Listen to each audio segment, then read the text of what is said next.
Welcome to the Whole Enchilada, a community of high achievers that fight the status quo, rebel against mediocrity, and make life happen. Let's go.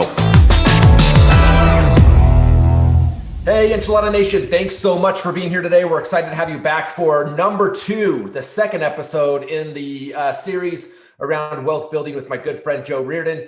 We had an amazing conversation on the first part of this series. And Joe, why don't you give us a quick recap of what we talked about in part 1? Okay, so in part 1, we talked about basically you figuring out your purpose for why you want to build wealth, defining that, and also thinking about your relationship with money, how that affects you and everything, that affects everyone. Everyone has different relationships. And then taking those two things together, purpose and relationship with money, and accumulating, basically figuring out your freedom number, what it takes for you to passive income to be wealthy on a monthly basis or a yearly basis. Awesome. Yeah. So if you missed the first part of the series, I'd encourage you to go back and listen to that before you jump into part 2 here. And then stick with us because this is an ongoing series that we'll be doing around wealth building strategies and techniques and building it from scratch. So today we're going to be working into some 7 points that we want to discuss that's kind of going to help us finish this foundational piece of the conversation of some things that we need to have in place or thought through before we really get into the bigger part of the conversation around investing in wealth building, which is really that more fun part of the conversation that everyone wants to jump right to, but we got to get these foundational pieces put together. So Joe, do you want to lead out? Yeah, so I think we've kind of distilled this into seven steps, right? And what Marcus hinted at too is true. Getting at least in each one of these 7 categories, getting yourself on the right path, we feel is crucial as you start this process of wealth building. And because if you don't, you leave yourself open to having something happen and you going backward. Okay. And once you start this process of wealth building, the last thing you want to do is move backward, right? So this is our foundational piece for us to help you to put that bottom layer together that protects you and will help you move forward. And so the first point is emergency fund, right?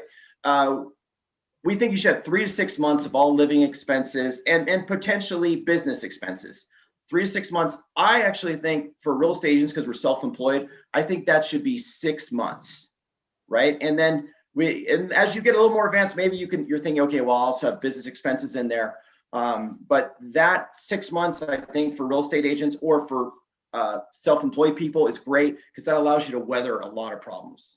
Yep. No, I agree with you. We hear that window a lot, 3 to 6 months. I tend to think particularly again, where those entrepreneurs, we should be on the higher end of that. And I guess going back to employed people as well, if depending on how secure you feel in your job is you can determine how many months you need to have in that emergency fund. Now that emergency fund isn't just in the event of my car broke down, I need to replace the battery. There could be a larger life catastrophe that comes up where you're not able to work for a certain amount of time and maybe your disability insurance doesn't cover only for a month, but you need to be out for 3 months or whatever that looks like, is just really setting yourself up into a place of safety, going back into that hierarchy of needs we discussed in episode 1. Yeah, exactly. You put yourself in a position where, you're really taking responsibility for what, because you know what, stuff happens to everybody at some point in time. Look at what happened with the pandemic. We have a lot of friends in the music business out in New York who literally have now not worked for over a year. So crazy things. I think the next step is, now this is the one for a lot of business people and real estate agents. Okay, you must run a profit and loss on your business. Okay.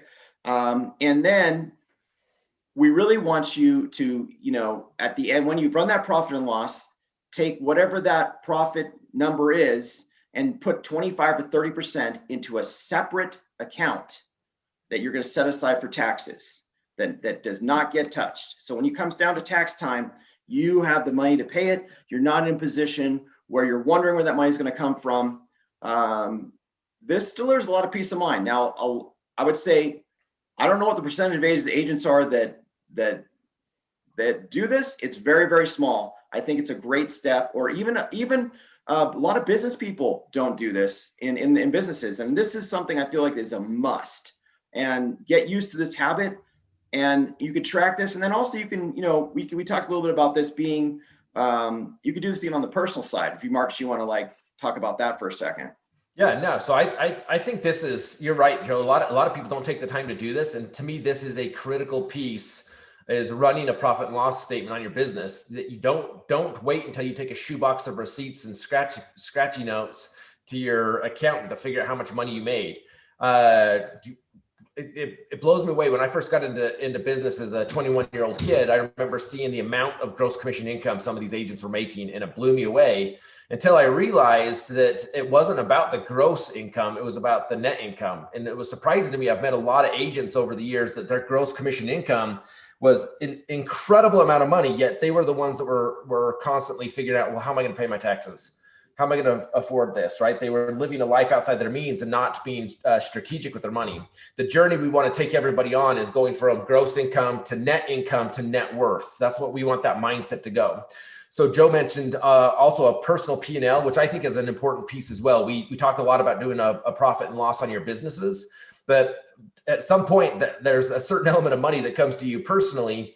And it doesn't mean that 100% of that money that hits your account should be spent. And that's the way a lot of us treat it that way. So for us to do the same thing within our personal lives is creating that budget and saying, okay, if I'm paying myself first, and we'll talk about some of these strategies in future parts, but there's a money rule for every dollar that comes in. There's a rule for what percentage of that dollar goes where. And the first, and not get too complicated, the first thing is figure out what you're making, set aside money for taxes. And then the other thing, if you do a personal budget and you understand what you're spending every month, man, that is an eye-opening experience. Anita and I don't do that anymore, but we did that for a number of years. And sometimes you look at that thing and at 1 month, you're like, how is it possible I spend X on blank? Fill that blank in, right? Yeah. And it brings some awareness to those things. So yeah, one quick comment on that too, Joe, that I think one of the things a lot of people struggle with, particularly this last year where people spent a lot more time at home with the pandemic, is the one-click purchase. As I think nobody understands how much money they're spending on online purchases unless they're tracking it, because it's so easy that emotional click, oh, it's $20 here, $30 here, rent this movie for $5 here, watch this YouTube channel for $4 here. Whatever that is all that adds up so fast that we think it's so small along the way that we don't pay attention to it. And then ultimately we're like, we spent what? So right. It's just a matter of being more aware and tracking the money and putting the money aside for what the purpose of that money is, and taxes being one of those. Absolutely. And we hinted this last episode, we're going to move on here, is it starts you on that journey of, in a sense, personal responsibility for the money that comes into your hand, right? Yep. So, all right, the next step in this is insurance, okay? Now, that means health insurance, life insurance, auto insurance, right? Obviously, homeowners insurance, and then two ones that a lot of people don't have and don't think about. And the first one of that is disability, and then an umbrella policy. Now, disability, this is, a lot of people have life insurance, right? And there's a whole bunch of things we can talk about that we're not going to go into right now. However, disability, it is way more likely that you will use a disability policy, knock on wood, hopefully never, but my screen shakes, than a life insurance policy in a lot of cases. So that's a big thing that a lot of people don't, that there's a huge hole to fill for people. And the other was an umbrella policy that covers all liability wise on top of everything else. And it can give you another, layer of protection. And Marcus, you had some thoughts on liability when we talked about it in terms of umbrella and what that should look like too. Yeah. And just some general comments around the insurance piece too is I am one of those people that I hate to spend money on things that I don't use. So it's really easy to get caught in that trap of like, man, stinking insurance. I spent so much money on all these different insurance policies for all my properties and for all this and for all that. And it gets, particularly if you look at your P&L and see the amount of money you're spending on insurance, it's easy to get frustrated around it. And to me, this could be one of the quickest things to not only kill your current net worth wherever you are, but it will actually, if you're not properly insured, will actually kill your ability to grow wealth in the future, because these can chase you into the future if you're not properly insured in the moment you need that insurance. So the way we need to look at this is an investment against risk. Anytime we're investing, we're analyzing risk. That's all we're doing here, is saying we're going to invest some money into betting against risk of what potentially could happen, whether to one of our assets or along the lines of disability. And then the idea of this, the umbrella policy is, when you have so many pieces of wealth working for you, and each of them are individually insured properly, one of the things that I recommend you put in place is an umbrella policy in the event that one of your corporations fails is pierced, or somehow they tie something to you personally, that umbrella policy will kick in.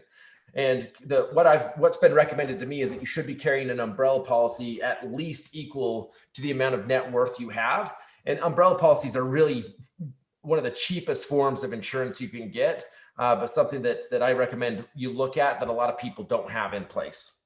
Yeah, absolutely. That's a great point. And then I want to make one last point on this. Because we are, a lot of us going to be listening are real estate agents or business people. Man, I don't know how many real estate agents have health insurance. I would bet you the majority, or a lot of them, may not, right? And that is one of the things that all it takes is one thing to happen. Now, a lot of like I have a special needs daughter. I mean, if we do not have good health insurance in place, I would be nowhere on my journey in this wealth building process. And so that's something, all it takes is one event, to have something happen. And if you look at all the bankruptcies in this country and the things that are happening, I can't remember the number, but it was something like, last I checked, it was something like 50% or some incredibly high number that was based on medical issues, medical collections, that caused people into bankruptcy. So that is one thing that you cannot afford not to have. And I cannot stress that more than anything. Yeah. So if you're not insured, get insured. If you are insured, it's probably time to have a conversation with your insurance rep around, are you properly insured? Absolutely. And particularly if your personal wealth status has changed over the last 5 years, but you've been with the same agent, it's important for them to understand what your current situation is, so that they can see the bigger picture of what needs to be insured and what you're protecting. Let's move in. Do you want to move into that next piece? Paying off all personal loans and credit cards. Right. This should kind of go without being said, right? Any personal loans you have or credit cards, you're being charged an extremely high interest rate. It's gonna, and these are the types of things where we talked about in the last episode, keeping up with the Joneses. People run up a lot of stuff, consumables, consumer debt on stuff that is not really going to help them in a lot of cases. Get out of this habit, pay it off, figure out how you're going to do it, and either don't use them or get into the habit of paying them off every month. It's pretty simple. Yeah, pretty simple. And I think one of the traps a lot of people fall into is they get this sense of they're in a better financial situation they are, because they're getting the credit card companies reaching out to them saying, hey, you've been pre-approved for $25,000. Hey, you've been pre-approved for $15,000. And I think a lot of people look at that and they're like, well, they wouldn't offer this to me if they didn't think I was financially sound to pay this back. And so it creates this false sense of, I guess I am in a position where I could do this. And then they go get that credit card and they start using the credit card and only find themselves in credit card debt at some time in the future. So one of the things that I would really encourage anyone on this call is, it is physically so challenging to build long-term wealth.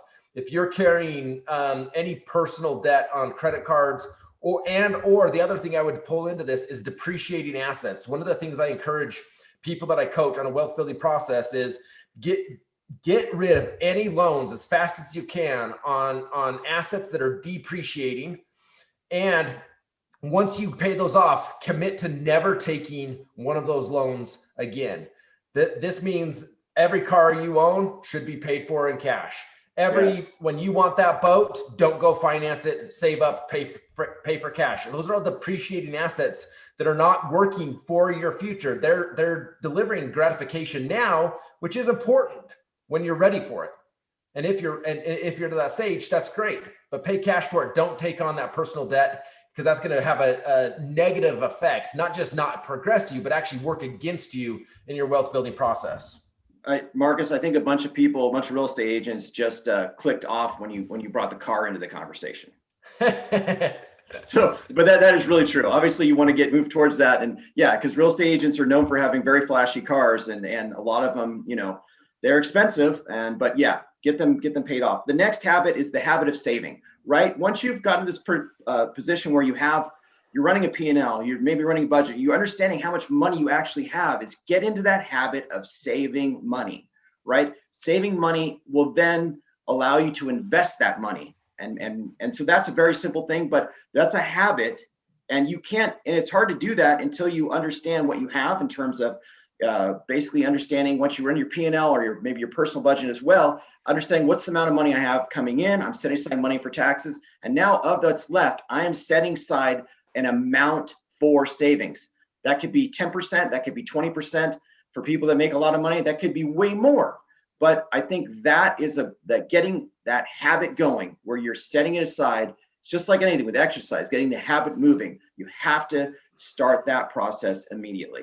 Agreed. Yeah. So I'm actually looking at a picture of my Papa Lou in my office, who's one of my business icons. And he gave me a book when I was 14, the first business book I ever read. And if you can call it a business book, The Richest Man in Babylon. And one of the first principles there is pay yourself first. Mm-hmm. And that's a principle that I instituted at a young age, even though I was making pennies. Like I laughed my first year in real estate. I took a job with an incredible mentor, but I got paid $25,000 a year salary to come help him build his real estate business. So, but I created that habit then of saving. And then the other piece of that a rule I created for myself, which I think is important, is when each of my kids was born, I committed every week to contribute a certain amount of money into an account for them. And at the time, it was a very little amount every week. And to this day, I still make a weekly contribution to these accounts for my kids. And it seems so small at the time, but here we are, my oldest daughter is 16 years later, there's a significant amount of money in each of those accounts now because I created that habit, as opposed to today, if I just cut a check for that amount of money, it would be like, oh man, this is a lot of money to be cutting for college or weddings or whatever that is. But I created that habit of savings at an early age, which is working in my favor now. Absolutely. And with that, we cannot stress that as being one of the most important things that you can get in the habit of doing. And that brings us to the sixth point. And really, this is what, increase your income, right? If you're a business person, you're a real estate agent, for a real estate agent, you know what? Get on the phone a little bit extra. Just think about if you actually, based upon once you know your numbers, once you know those things, let's say you sold an additional 5 properties in a year, right? Increase your income. What does that mean? Let's just say, depending on where you live, depending where you are, what does that look like? That could be what? $5,000 per deal, could be $10,000 per deal, it could be $15,000 per deal, right? That could be money that is actually that you invest in addition to anything else above your habit of saving. And that can add rocket fuel onto your investing path and your wealth building path. And one of the things I kind of mentioned is, it's interesting because my relationship with money, my folks, or my mom and my grandparents grew up in the Depression or came of age in the Depression, and they had certain relationships with money. And it was interesting. There was never enough money, but money was important. But also that money is important, but then it's not important, right? And so even I remember my grandparents were pretty wealthy were clipping coupons, right? And I always thought, well, what if we, just increased our income, right? So I think that's the thing that it gets missed here too, is you have to learn how to save, learn how to budget, run your P&L, and increase that income. And that's what can really add, the rocket fuel into that investing program. Yeah, no, I think it is important to save with a purpose, right? If you save a bunch of money and stick it in a mattress or a bank account somewhere, you're not keeping up with inflation. So the idea with this is to save the money so when the opportunity shows up, and we'll get more clarity on some of these opportunities in the future, that you can put that money to work. They become employees for you if you put them to work, but you have to have them to put them to work. Every once in a while, I'll bring in partners on different investments, and I'll go to them and people that have told me they want to invest and say, hey, this is a great investment. I'm looking for a couple of partners to come in, and they have to come up with $50,000 or $100,000 or whatever it is for that investment. And it's interesting to me how many of them will say like, oh man, based on what I made last year, I would have had to cut my expenses so much to save that money, which yes, that's part of it. But going back to your point, Joe, is okay, for you to be ready next time, how many more deals do you have to do without increasing your expenses? So Exactly.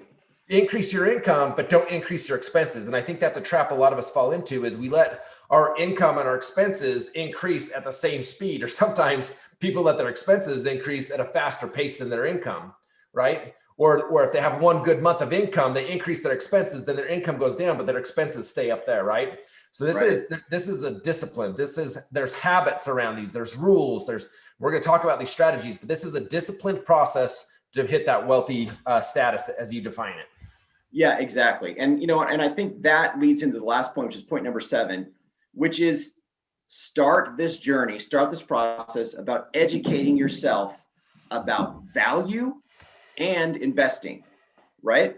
And I think those are two separate things. Understanding value, what does that mean? That, and in the last episode, we talked with Gary Keller, had a couple great things. This is a thing that Gary talked about. I love this example. He talks about, he would talk to kids and he'd hold up, a shoe like an Air Jordan or he's like, yeah, what's the value of this shoe? Right. And all the kids knew, well, probably all the guys, they knew, oh, well, that's that, depending on what time period, that's $150 or whatever, right? For that shoe. Great. He's like, you understand value. Right. So if I said to you, what could you get that shoe for, $75, would that be a good deal? And so they had mastered that. But he said, you've mastered the art of value in consumables. Right. And so what you have to do is you have to master the art of value in things that you're going to invest in. Consumables are not very good things to invest in general. Some people think, there's some collectors things, but in general, you want to invest in things that are going to go up in value, right? Like a car does not go up in value unless it's some classic car. But in general, you drive that off the lot, you've just lost a ton of value. So you need to understand about what value is, and then about what investing is, and then putting that money to work over time and all those type of things.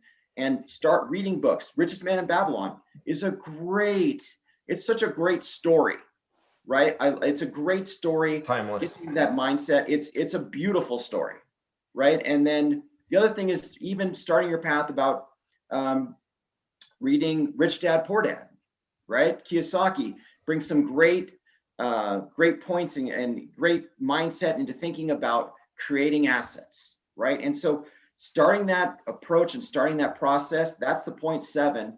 And that's going to be what this journey is about, is, and the great thing about this is you are educating yourself, right? And as you get that knowledge, no one can take that knowledge away from you. As you understand this process, no one can take that away from you. And that, we hope, will give you the confidence to start making moves in this process, and give you once you learn something, and even if you do have some stumbles that happen to you in terms of investing, it gives you the confidence, like, yeah, you know what, I learned something here. I can move ahead. And then, it's about moving onward, right? We're just all moving onward in this process. Well said, Joe. I think that's really important. And I've thought about that a lot, particularly over the years, is on my own wealth building journey. Is we tend to still be young and in our prime, right? And when I was younger, I could get a lot more aggressive with my investing, because what the idea was like, okay, well, I can turn around and make this back in the event that I lose this.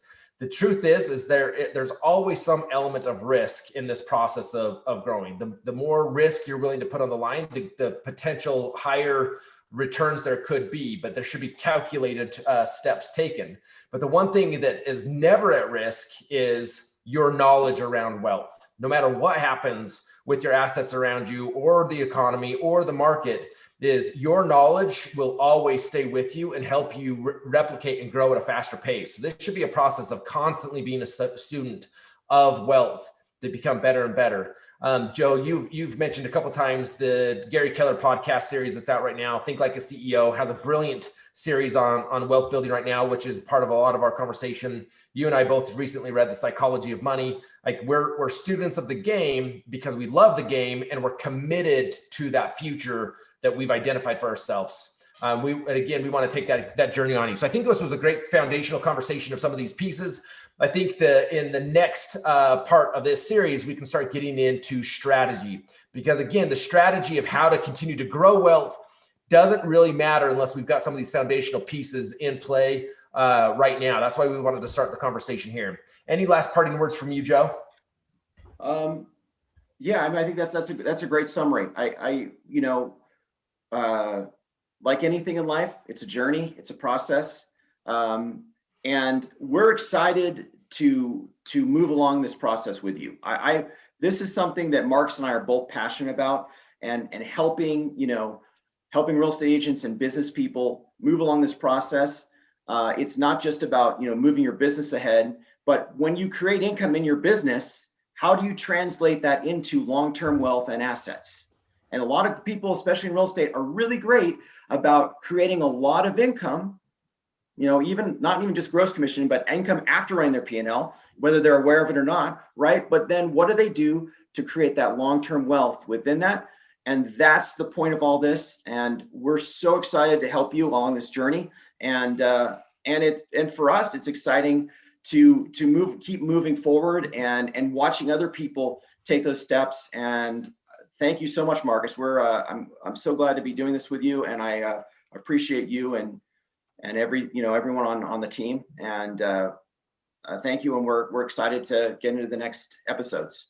Yeah, awesome. Thanks again, Joe. Thank you, the Enchilada Nation. Thanks for being on, going on this journey with us. As you know, I'm committed to this journey of the whole enchilada, of living life at its fullest across all realms. And part of that is finances. We need to have the finances to fund those adventures and the giving and things like that. So my last challenge to you to wrap up this call is make sure you subscribe to The Whole Enchilada and join us on this journey. Visit us at thewholeenchilada.biz. You can join there, and just excited to see you on the next episode. And don't forget, go live life on your terms. Thanks so much.